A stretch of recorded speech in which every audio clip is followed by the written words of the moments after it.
Boa noite a todos. Nos encontramos aqui, aguardando um pouquinho, já vamos começar.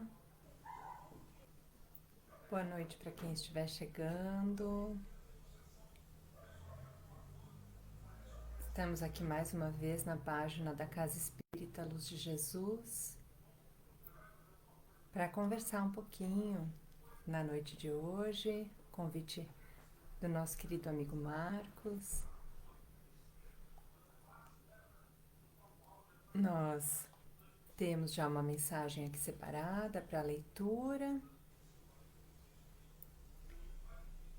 E já está na hora, né? Espero que estejam me ouvindo bem. Então, vamos começar. A mensagem que nós separamos para começar nosso estudo de hoje é do livro Vinha de Luz. É uma psicografia de Chico Xavier, a mensagem é de Emmanuel. É a mensagem 141, o escudo. Embraçando sobretudo...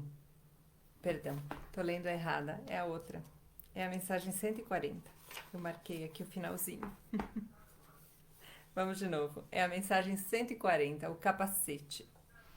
Tomai também o capacete da salvação. Paulo aos Efésios. Comenta Emmanuel. Se é justa a salvaguarda de membros importantes do corpo, com muito mais propriedade, é imprescindível defender a cabeça nos momentos de luta. Aliás, é razoável considerar que os braços e as pernas nem sempre são requisitados a maiores dispêndios de energia. A cabeça, porém, não descansa. A sede do pensamento é um viveiro de trabalho incessante. Necessário se faz resguardá-la, defendê-la. Nos movimentos bélicos, o soldado preserva-a através de recursos especiais. Na luta diária mantida pelo discípulo de Jesus, igualmente não podemos esquecer o conselho do apóstolo aos gentios. É indispensável que todo aprendiz do Evangelho tome o capacete da salvação, simbolizado na cobertura mental de ideias sólidas e atitudes cristãs, estruturadas nas concepções do bem, da confiança e do otimismo sincero. Teçamos, pois, o nosso capacete espiritual com os fios da coragem inquebrantável, da fé pura e do espírito de serviço. De posse dele, enfrentaremos qualquer combate moral de grandes proporções. Nenhum discípulo da Boa Nova ouvide a sua condição de lutador. As forças contrárias ao bem, meu amigo, alvejar-te-ão o mundo íntimo através de todos os flancos. Defende a tua morada interior. Examina o revestimento defensivo que vens usando em matéria de desejos e crenças, de propósitos e ideais, para que os projéteis da maldade não te alcancem por dentro. Essa então é a mensagem de Emmanuel que nós escolhemos para iniciar o nosso estudo desta noite. E assim então, com uma prece, convido a quem estiver nos acompanhando para que a gente eleve a Deus, nosso Pai, o nosso pensamento de gratidão por este momento, por este dia, por essa oportunidade, rogando aos espíritos amigos que estejam conosco, nos inspirando no estudo da noite. Que assim seja. Assim, de forma singela, começamos então o nosso estudo hoje, que tem por tema o melhor recurso. Quando nós conversávamos a respeito desse tema, estávamos lembrando que hoje em dia falamos muito sobre o Supremo Tribunal Federal. E o Supremo Tribunal Federal em tese, é o último recurso da justiça terrena, né? Então, é um recurso que a gente vai em última instância, a instância mais alta, né? E nós lembrávamos como muitas vezes nós pensamos em Deus, muitas vezes como também um último recurso, né? Tanto é assim que é muito comum grandes dificuldades e grandes calamidades nesses momentos graves nós nos voltamos para Deus, né? Lembrando desse último recurso. No entanto, ele é para nós todos o melhor recurso, né? Colocado por Allan Kardec, ou melhor ainda, né, pelos espíritos superiores para Allan Kardec em suas perguntas, como a inteligência suprema não só é o melhor recurso, como também é o recurso mais qualificado para nos ajudar na resolução dos nossos conflitos e problemas. Então, quando a gente pensa em Deus, sendo a maior inteligência, né, e o Criador de tudo, a causa primária de todas as coisas, quando falamos da prece como o melhor recurso, é interessante a gente lembrar, em primeiro lugar, que a prece é o que nos conecta, né, com Deus, é que estabelece essa sintonia com o Criador, não só com Ele, mas também com os seus espíritos, né, com os espíritos que trabalham para Ele.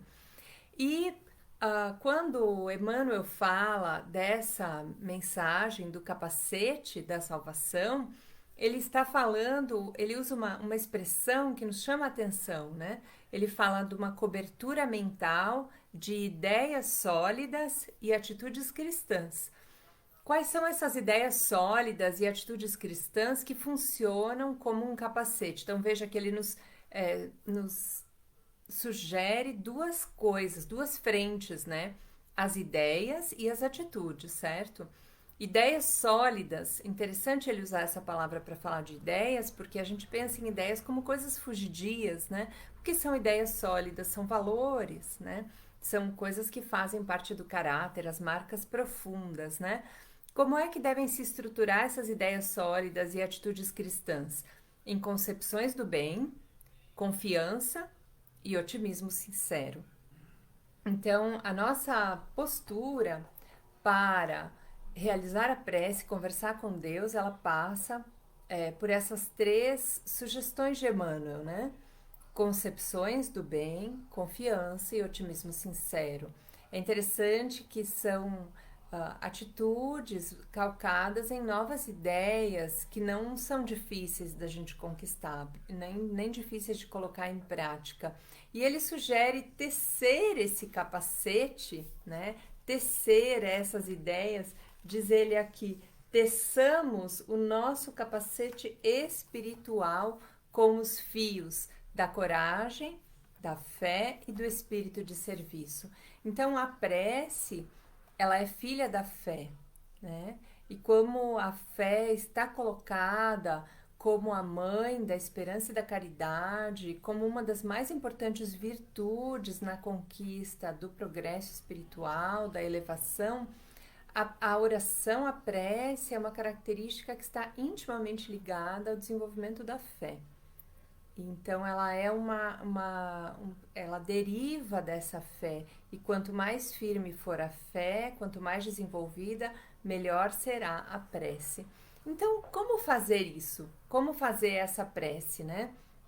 Como é que a gente pode pensar um pouco em melhorar esse recurso? Porque assim como tudo a gente consegue desenvolver e progredir, a prece também é uma qualidade, é um hábito que nós podemos desenvolver e que é passível de progresso, né? De melhora.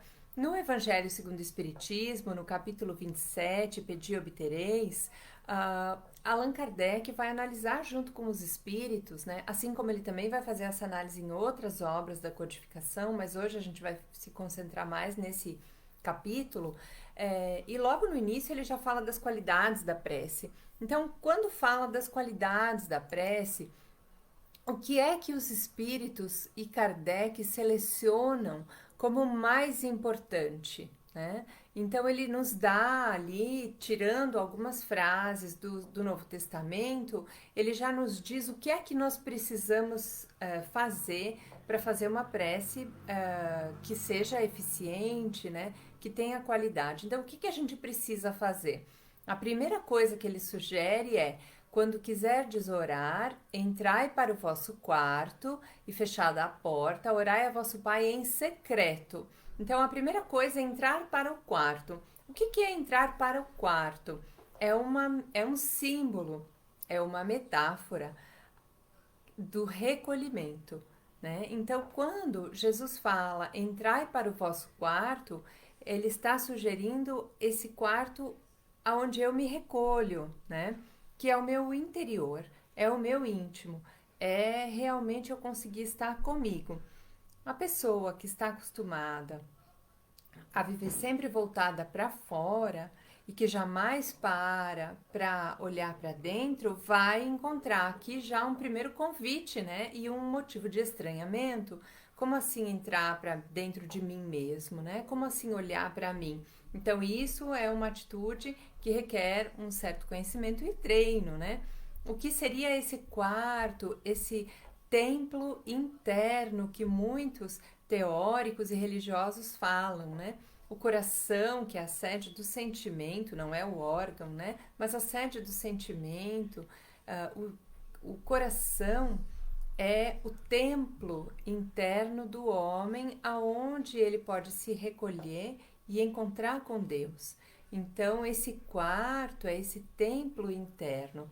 Eu posso me acostumar com ele de forma que ele seja acessível para mim a todo momento, ou eu posso não saber nem o que é isso, né? Então, isso implica que eu preciso investigar um pouco mais quando se fala em meditação, em recolhimento, do que a gente está falando, né? Então, esse movimento de recolhimento, de olhar para dentro de mim, de não prestar atenção ao que está acontecendo ao meu redor, fora de mim, e fazer esse primeiro movimento de recolhimento, onde eu posso fechar os olhos ou não. Ele não é uma atitude exterior, ele é uma atitude interior, né, de voltar-se para dentro.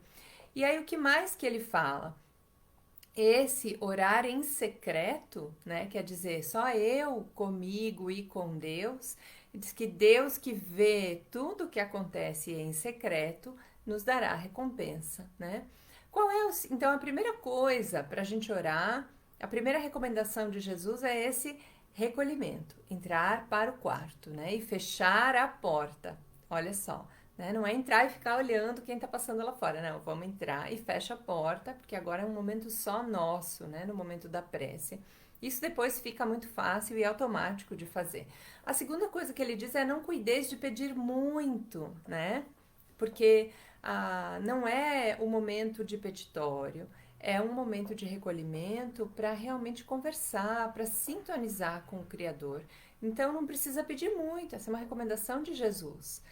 Tem mais um item que ele coloca que é importante. Quando a gente for orar, se a gente tiver qualquer coisa contra alguém, é importante perdoar, para que Deus também nos perdoe, né? Então entra aquela lei da reciprocidade ali, mas não só isso. Os espíritos nos explicam que o ódio ele promove um afastamento de Deus, né? Então eu preciso estar em comunhão com Deus. Para que essa comunhão se dê, o perdão é parte importantíssima desse processo. Mas, né? Eu não consigo perdoar a pessoa, não tem problema, você não consegue agora, mas você vai fazer o esforço, né, de perdoar. Então, o perdão também é algo que a gente conquista. Ele não é algo que surge do nada, ele é conquista da alma, né, a capacidade de perdoar. Então, a gente tem que ir pensando sobre, conversando com a gente mesmo, acalmando, achando os argumentos que nos ajudem a desenvolver essa noção da importância do perdão, né? Então, eu entro para o quarto e fecho a porta, faço o recolhimento íntimo, eu não preciso pedir muito, e se eu tiver qualquer coisa contra alguém, é importante que eu perdoe. Nós tivemos uma experiência interessante aonde uma médium, na noite anterior à reunião mediúnica, ela sonhou, quando, né, estava meio dormindo, meio acordada, assim, e começou a se lembrar de uma contrariedade com uma determinada pessoa e que aquilo não estava bem resolvido dentro dela. E percebeu então que o espírito protetor chegou para ela e disse: Pois então perdoe, né? Isso que não está bem resolvido, perdoe já, perdoe agora. E ela dizia: Eu não entendia por que o espírito estava sendo insistente comigo, né? Eu tô ali, não, por que eu preciso pensar nisso agora? Dizia: Não, perdoe já, perdoe agora, né? Já comece a fazer esse esforço de perdoar, de dizer: Não, então isso não vai mais me perturbar, eu vou perdoar você, vai ficar tudo, né? Vai estar tudo bem, isso já passou e vamos ficar bem.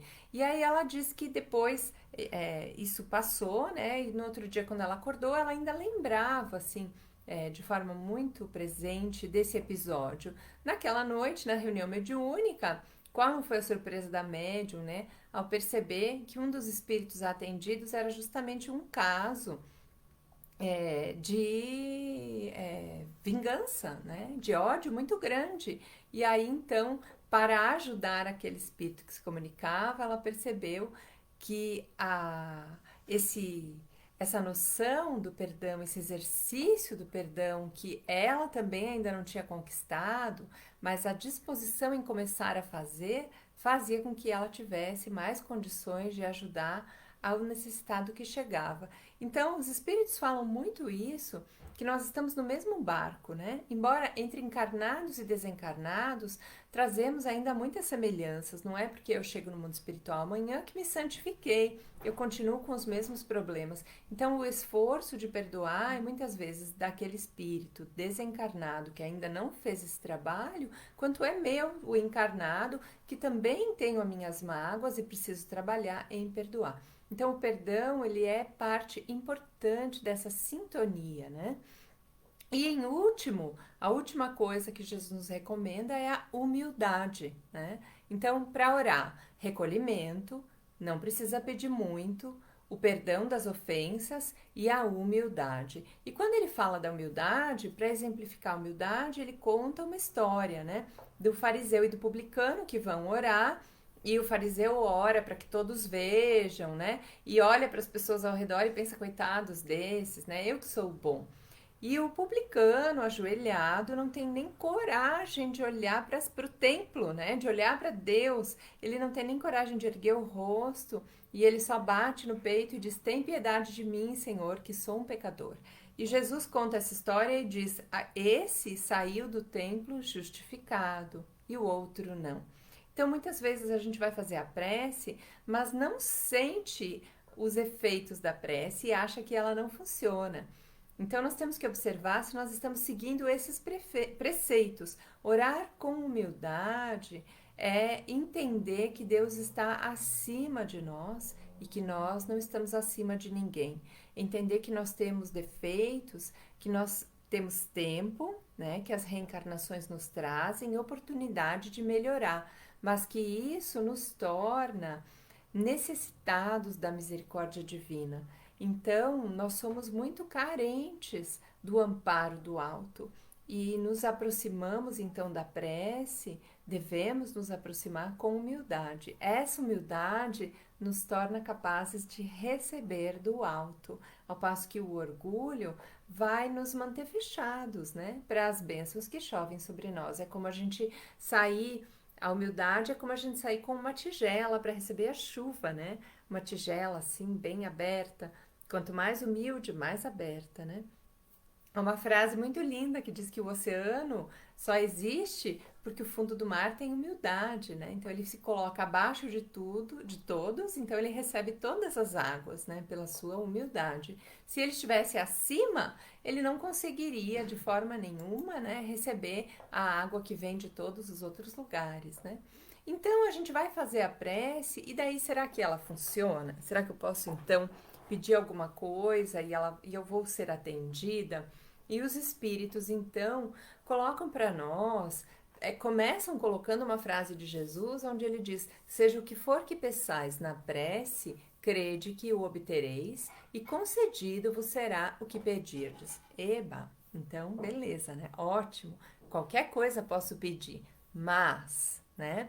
Como nós estamos nos dirigindo a Deus, que é a inteligência suprema, nós não podemos acusar a Deus, né, de que ele não nos atende, né? Ou então de que ele sabe tudo o que nós precisamos e de que eu não preciso então pedir, né? Se Deus não me dá o que eu peço, como ele é mais inteligente do que eu e mais criterioso, significa que aquilo que eu pedi ainda não é bom para mim.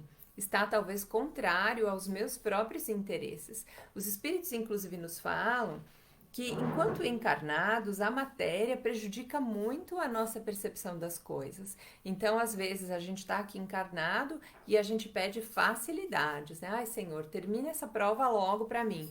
Mas quando a gente vai dormir e se desprende do corpo, nós percebemos, na verdade, por que nós estamos aqui, qual a nossa necessidade de progresso. E aí, então, dormindo, a gente diz, ai, Senhor, me mantém nessa prova porque ela é boa para o meu progresso. Então, a gente, acordado, pede uma coisa e dormindo em estado de desprendimento, com realmente uma noção melhor das coisas e da realidade espiritual, a gente pede outra, né? Então, às vezes, não é que Deus não nos atende, é que a gente, às vezes, age como uma criança pequena enquanto está acordado, mas quando dorme, a gente consegue ter uma real noção das nossas necessidades e pedimos outra coisa, o contrário muitas vezes do que nós pedimos acordado, né?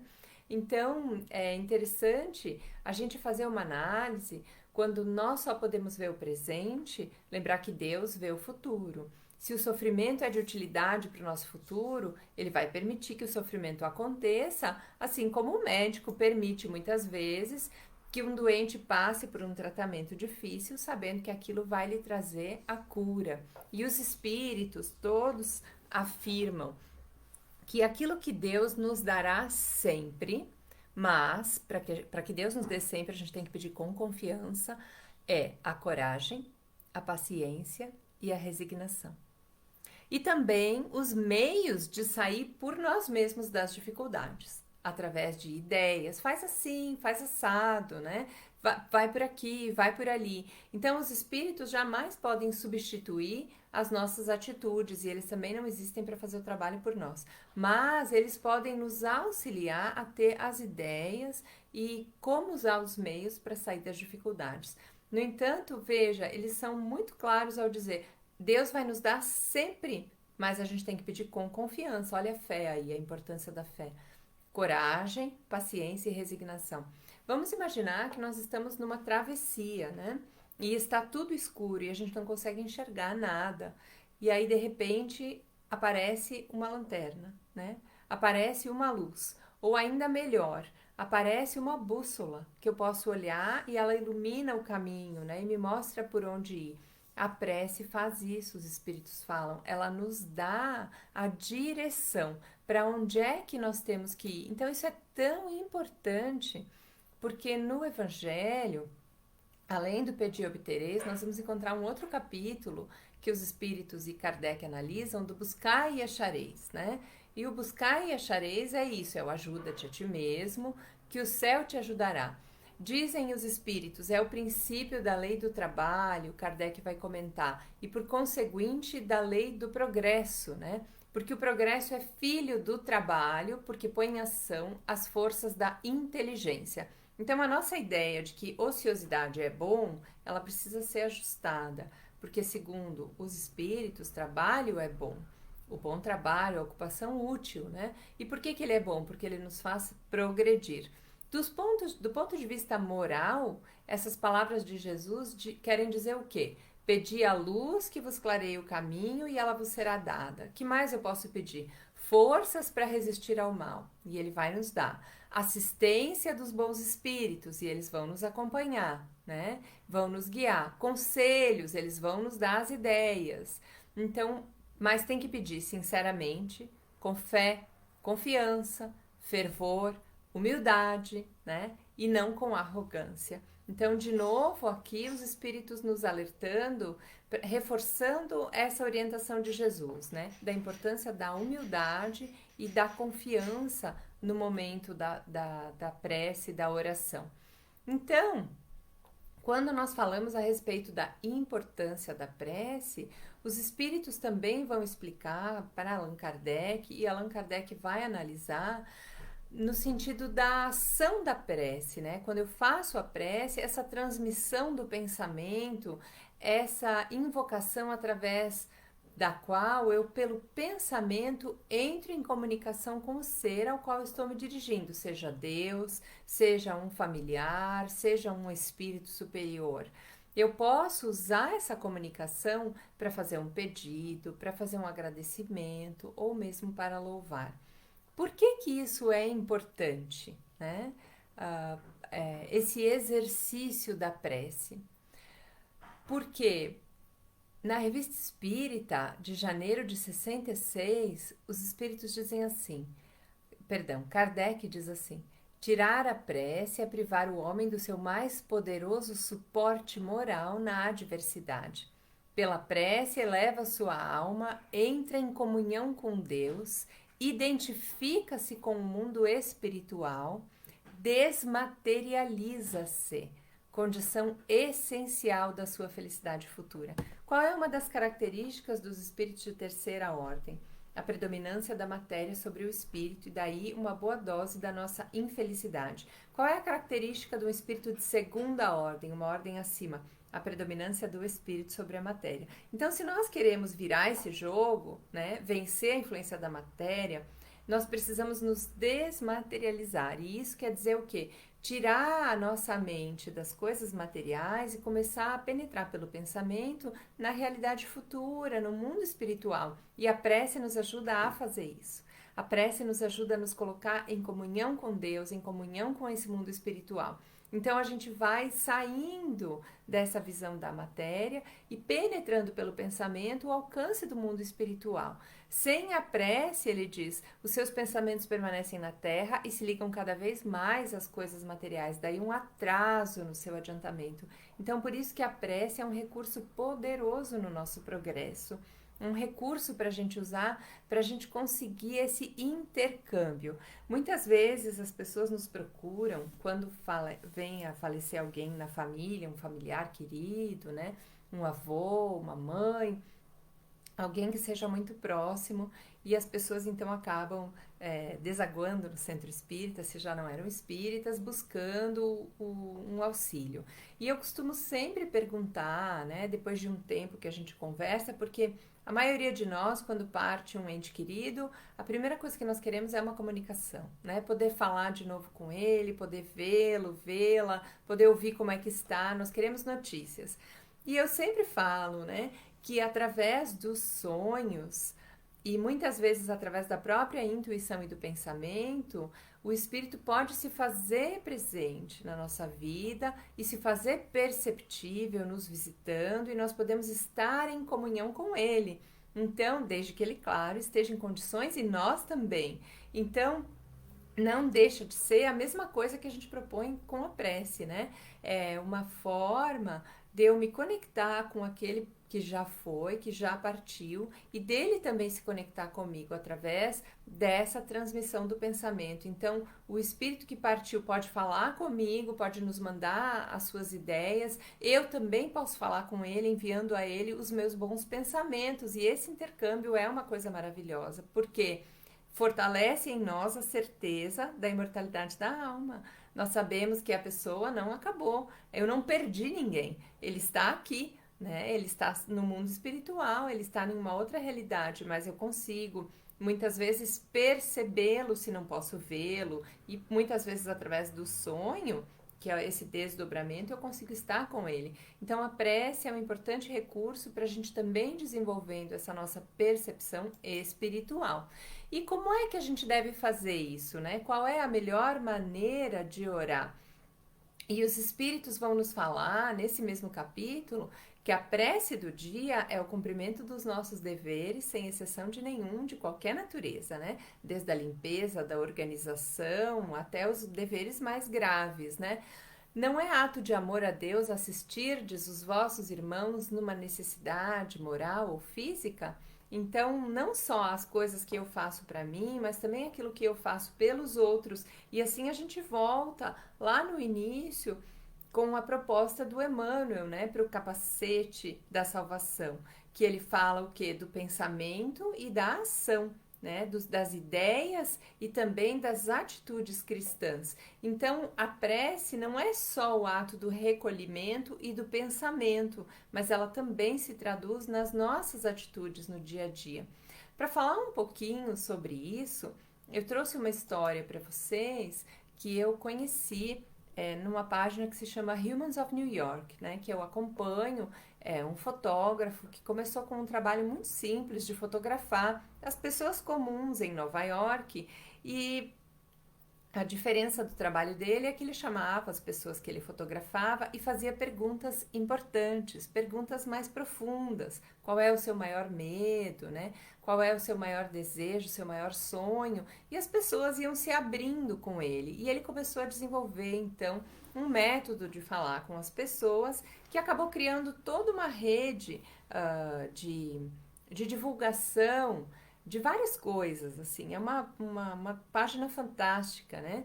E agora em agosto, uma das histórias que me chamou a atenção é a história de duas moças asiáticas, e uma delas conta o seguinte, né? Que a comunidade asiática foi atingida de forma muito forte na pandemia. Os restaurantes asiáticos esvaziaram antes de todos os outros restaurantes, né? E mesmo no metrô, ela conta que ela podia sentir o aumento do racismo em relação aos asiáticos. Vamos lembrar, né, que algumas pessoas se referiam ao vírus como vírus chinês, e havia inclusive vários comentários acusando, né, o país inteiro, e aí estendendo essa acusação, inclusive para as próprias pessoas que estavam morando em outro lugar e que não tinham nada com isso, né? Mas que eram chinesas ou descendentes de chineses. E ela disse que uma noite na televisão ela viu uma história sobre um velhinho chinês que estava catando latinhas de alumínio para sobreviver. E ele foi então assaltado, né? Rasgaram as bolsas que ele usava para recolher as latinhas, jogaram as latinhas todas na rua, e ele não sabia falar inglês, então ele não podia nem pedir ajuda. E ela disse que ela viu essa história e ficou muito mexida, porque olhando para ele ela pensava nos avós, né? E ela dizia, na cultura chinesa nós temos uma tradição de nunca peça ajuda, nunca grite, né? Então ela dizia, se os nossos mais velhos, os nossos velhinhos estavam sofrendo, como é que eles iam dizer pra gente que eles estavam sofrendo? Como é que a gente ia ficar sabendo, né? E aí ela então resolveu chamar uma organização que focava em ajudar os velhinhos asiáticos, e ela perguntou, quantas refeições vocês precisam? E eles responderam, nós precisamos de tantas quantas você puder fazer. E aí eles começaram então, ela e a amiga dela, começaram a preparar 200 refeições por semana, dentro do apartamentinho onde elas moravam, né? E a amiga dela, a companheira dela, cozinha maravilhosamente bem, é uma chefe de cozinha. Então ela diz que a amiga baniu ela da cozinha. Diz, deixa que aqui eu me viro, né?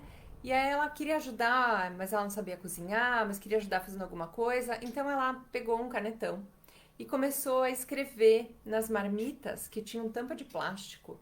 E ela escrevia, então, porque ela queria que esses velhinhos recebessem o afeto que elas estavam querendo mandar para eles. Ela diz assim, se eu der um beijo no rosto do meu pai, ele fica vermelho. Eles são pessoas muito reservadas, os chineses. Mas como eu agora tive o privilégio, né, de crescer na América, eu consigo ser um pouco mais direta. Então ela diz que encontrou os caracteres chineses que significavam, né, nós estamos pensando em você, nós amamos você, e ela começou a escrever em todos os containers, em todas as marmitas, né? E ela disse que ela achou importante usar a palavra nós e nunca assinaram com os seus nomes, porque ela queria que os velhinhos sentissem que era um grupo de pessoas, que era uma comunidade, em oposição aos ataques que eles estavam recebendo, né? E logo foi isso que aconteceu, né? Elas acharam 10 restaurantes que se tornaram parceiros, que começaram a ajudar a preparar comidas culturalmente relevantes e adequadas para idosos. E pelos últimos 18 meses, né? Então, veja, 1 ano e meio mais ou menos que eles têm trabalhado, eles já entregaram 80 mil refeições para velhinhos asiáticos. E ela disse daí, depois que passaram as 200 refeições por semana, nós não tínhamos mais como escrever pessoalmente uma nota por refeição, né? Os caracteres em cada marmita. Então elas puseram um aviso no Instagram e daí receberam 100 mil notas de nós estamos pensando em você e nós amamos você, escritas à mão de todos os lugares do mundo. E as pessoas escreveram coloridos e diz que de 7 a 87 anos as pessoas assinam e fazem esses bilhetes que são entregues junto com as refeições nas casas, né? Desses idosos, dessas pessoas que estão precisando de ajuda, né? É uma história tão bonita, é uma história que me toca tanto, assim, eu acho ela tão fantástica, porque de fato ela nos faz pensar no efeito que tem o nosso pensamento, a nossa idealização e como nós podemos, através de lideranças, de atitudes, de iniciativas, colocar determinadas coisas em prática. Então, essas duas jovens, né, essas moças que não são milionárias nem nada, conseguiram mobilizar uma quantidade de voluntários que tem gente que doa dinheiro, tem gente que doa comida, tem gente que doa o tempo e vai entregar, tem gente que não pode sair, mas doa o bilhete, né? Escreve o bilhete e manda o bilhete para que esse esforço conjunto possa abraçar esses velhinhos asiáticos para que eles se sintam amados, né? Em oposição a determinadas outras atitudes que fazem com que eles se sintam estigmatizados, excluídos, né? Durante um período tão difícil como a pandemia. Imaginemos o que seria para nós, né? Você está num país que você não conhece, num lugar que você não fala o idioma, durante uma pandemia, uma situação de insegurança, e você está ali sozinho, né? Ou você e a sua companheira, o seu companheiro, o casal velhinho ali, sem poder se reunir com ninguém, sem poder sair e muitas vezes sem recursos, sem comida. E de repente surge essa pessoa do nada, né? Entrega para você uma comida que é da sua cultura, né? Que é um detalhe que eu acho maravilhoso isso, porque às vezes a gente quer ajudar a nossa maneira, né? Eu quero ajudar fazendo churrasco para uma pessoa que é vegetariana, né? Então, veja que a caridade ela vai descobrindo com muita sutileza como é que ela pode se fazer presente. E é um aprendizado também para todos nós, né? Então elas fazem todo esse trabalho, toda essa organização voluntária, né? Sem fins lucrativos, porque movidas por um sentimento de fraternidade verdadeiro. E com certeza elas ganharam muito mais do que deram, porque ganharam uma comunidade que está conectada e envolvida através desse trabalho maravilhoso, ganharam um aprendizado que não deve ter como a gente avaliar o seu valor, né? E isso sem falar na felicidade, né? Porque apesar delas estarem intermediando uma coisa material, que é uma refeição, todo esse processo de fazer isso por amor, por fraternidade, né? De levar esse apoio, ele é engrandecedor. Então é um processo que conecta, né? Conecta com a espiritualidade, conecta com os valores. Isso é a prece em ação, né? Isso são as atitudes cristãs. Nós não sabemos a religião dessas moças, né? E não importa, mas elas são, para qualquer cristão, elas são um exemplo espetacular.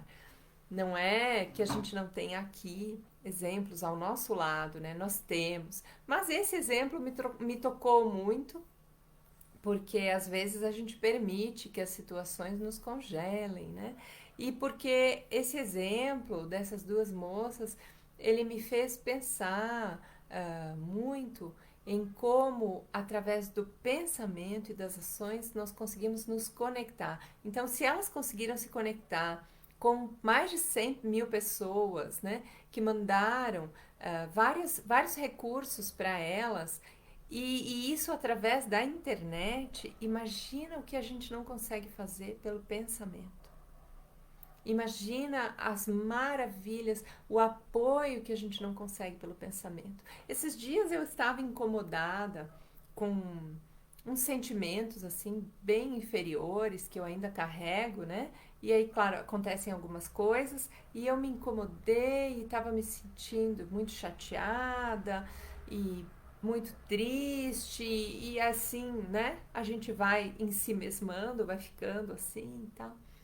E aí a gente começa, né, a cuidar o pensamento para onde está indo. O pensamento vai indo para um lugar, você puxa ele de volta, ele vai indo para outro lugar, você puxa ele de volta, mas eu não tinha ainda conseguido sair daquele lugar escuro onde eu me encontrava, né, devido ao meu sentimento. Não estava conseguindo sair daquele lugar escuro e me sentia mal. De repente, na minha playlist ali que eu estava ouvindo, tinha uma música espírita muito linda. E essa música tocou e alguma chavezinha virou ali dentro de mim, eu melhorei. Aí em seguida veio outra, melhorei um pouco mais. Em seguida veio outra, melhorei mais. E aquelas músicas me tiraram, sabe, daquele lugar onde eu estava, daquele sentimento negativo e me ajudaram a fazer uma outra conexão. Então, como a gente ainda não tem a disciplina e o progresso já necessários para a gente se manter sempre aqui, a gente sobe e cai, e é natural que seja assim. Quando a gente cai, a gente tem que saber quais os recursos que a gente pode movimentar para voltar a subir. A música é um recurso, a boa leitura é outro recurso, a caridade é um recurso e a prece é o melhor dos recursos. Às vezes, a gente não consegue no momento da prece, quando está começando a prece, não, eu não estou bem, não vou fazer, mas começa e você vai ver que ela vai te conduzindo, né? De forma que você consiga chegar aonde você precisa para voltar a encontrar o seu equilíbrio interior, para voltar a ficar numa sintonia melhor. E depois que passou, olhando para trás, eu tive que dar risada, né? Dos meus sentimentos iniciais, dizer, eu não quero mais me incomodar com essas coisas, essas mesquinharias, né? Eu não vou permitir que elas fiquem me perturbando, eu vou deixar isso tudo para trás. Então eu varri o meu quartinho íntimo e que isso vai embora, né? Mas a sujeira tem que aparecer para ela ser colocada para fora, então que bom. Então as situações muitas vezes elas servem para que esses sentimentos venham à tona, a gente olhe para eles, né? Eles estão ali, eles fazem parte do nosso ser, e aí a gente vai tomando as devidas medidas, né, para que eles não nos perturbem mais. Nós já temos, graças à doutrina espírita, conhecimento para tomar essas atitudes, né? Então, mesmo que eu caia, mesmo que eu me perturbe, mesmo que eu sinta ainda sentimentos inferiores, eu já tenho ao meu redor esses recursos maravilhosos e a prece é o melhor recurso, sem dúvida nenhuma. Por isso que quando a gente consegue transformar a prece num hábito, tá ciente de como ela funciona, de quais são os seus pré-requisitos, cada vez ela vai ficando melhor. E aí a gente, né, corre para usar e ele imediatamente faz sentir os seus efeitos. É um assunto que a gente não consegue esgotar em 40 minutos, em uma hora aqui de conversa, né? Ele é um assunto amplo. Nós não chegamos a falar no efeito da prece por outras pessoas, da prece pelos espíritos desencarnados, né? E não vamos abordar isso aqui hoje, porque fica a dica, né, para os próximos palestrantes aí que queiram falar. Mas vale a pena a gente conversar sobre, estudar sobre e pesquisar, porque é um recurso simples, gratuito, que nós temos, que Jesus nos ensinou como fazer e que a gente deve se esforçar por desenvolver, para que ela seja realmente um hábito nosso e para que a gente esteja ciente de todos os benefícios que a prece pode nos trazer. Então, lembrando sempre de tentar casar a oração e a ação, né?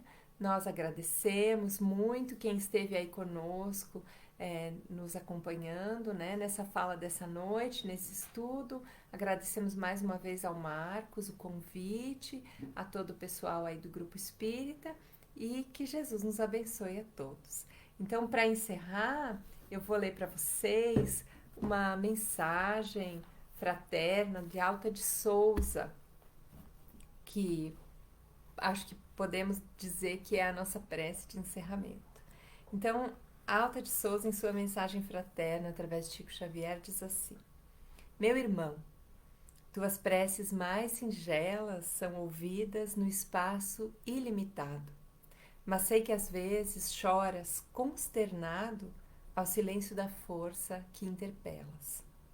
Volve ao teu templo interno abandonado, a mais alta de todas as capelas, e as respostas mais lúcidas e belas hão de trazer-te alegre e deslumbrado. Ouve o teu coração em cada prece. Deus responde em ti mesmo e te esclarece com a força eterna da consolação. Compreenderás a dor que te domina sob a linguagem pura e peregrina da voz de Deus em luz de redenção. Que Jesus nos abençoe a todos.